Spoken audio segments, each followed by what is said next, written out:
Hello, guys, and welcome to Miss German Let's Talk. Here we dive into the wildest, funniest, and darkest Reddit stories that we can potentially find on the internet. So grab a drink, sit back, and let's get right into today's episode. So, what are we talking about today? One Reddit user said, what was your creepy, unexplainable story as a child that was confirmed by your parents to have happened? So, I just want to tell you guys, I'm in pre production right now, and the video beforehand about that was about horror short stories that I wanted to tell you about. So, and it's getting still nighttime. I don't know if I'm be able to sleep. It will be probably difficult and I wanna honestly shit my pants. So let's start. The first story is about was looking for a Halloween costume with my mom to wear to elementary school, which was a big deal to me because I was a homeschooled at first. Aw, I love homeschooled kid. Honestly, they are the cutest thing that I know really. Like I know there's a lot of like young kids and kids can be brutal, we know that, but just like on a side note, little kids can be so brutal about homeschooled kids, but they are actually so intelligent because they focus more, they're alone, they have no distractions, and they can learn more in a like non-noisy environment. So props to them, they're really intelligent. We spent a couple of hours going to several stores and couldn't find anything that I liked. I was getting dark outside, so we were going to have to find something and go home soon. There was an old Halloween costume store, one of those really weird places that somehow is open year round, that we decided to go to as a last ditch effort to find something. We got out of the car and walked through the front door and 3 steps into this place, and I instantly have all the hair on my body stand on end. I felt huge oppression pressure on my whole body, like the physical feeling of being hated by something, combined it with it wanting to hurt me and wanting me to leave. Guys, I tell you directly, if you feel that, get the out of there. Like this is not something to be like fun about. Like if you feel that, don't be like the guys in the movies. Don't be like the girls in the movies and be like, okay, we're just gonna investigate this whole feeling. If you have this feeling, get out of there. This is how horror movies start. We know this. It's like, or better. I'm so sorry, guys. Better idea if you're in a group of people, just do what everybody is doing. Split, separate, find and investigate by yourself. Okay, let's continue with the story. I felt huge oppression pressure on my whole body, like the physical feeling of being hated by something, combined with it wanting to hurt and wanting to me to leave. Yeah, that's what you're supposed to do. My little third grade, I think that's when it happened, self turned to look at my mom, and in the same instant, she turned to look at me. We didn't say a thing to each other, just turned around after only walking 3 steps into the store and went back to the car. I remember getting inside and asking my mom if she felt the same thing. And she said that she had had essentially the same experience as me. We prayed together in the car and left. And that's exactly the thing what you should do. If you feel such a thing, pray, go to church. Try to find help through Jesus. I tell you, this is the only way how you can do this.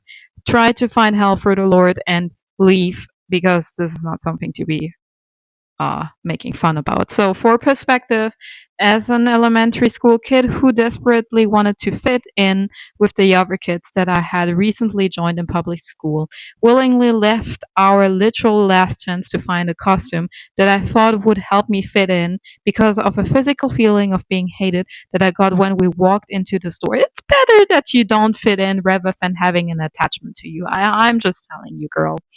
As an adult, I can still remember how bad it was, and I'm getting tensed up just writing about it. Actually, at the end of the day, you're cooler and more safer without having a costume. You don't have to fit them always. Just stand out. That's the way how you do it.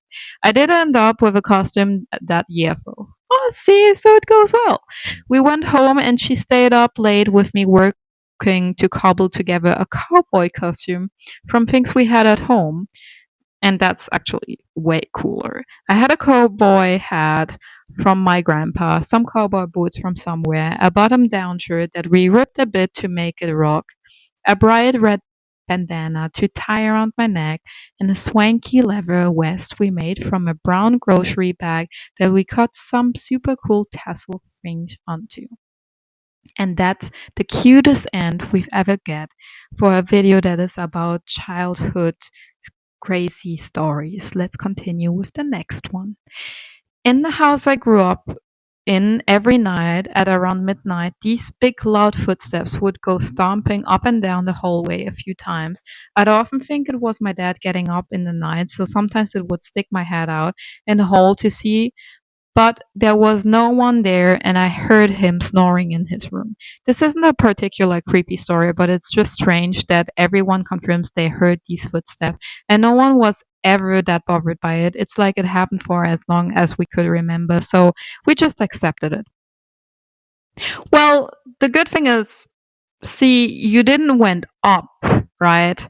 And then had a look where they came from, except that one time you did it. I just realized you did it, so that was quite stupid to do this. But um honestly, there can also be like good reasonable explanations for that, because having footsteps or like scratching noises at night, especially when it comes from upstairs somewhere, that, or from in the walls, it can also be like some kind of infestation, or rats, or like mice, or I don't know, bats that came in. Then it's something where you have to call pest control, I suppose. I'm not really sure, especially at nighttime. I think that's where bats are the most active. So that could be like one of the most natural things to think about. When you start hearing maybe like little children talking to you at night, this is where you should call an exorcist, probably, or like get the priest in your house. Amen. So, next story. When I was young, I apparently had a few odd interactions with animals. I would know a person had animals before we went in the house. They tended to come over to me before my parents, mostly just little things that were probably explainable by me, a fairly observant little kid.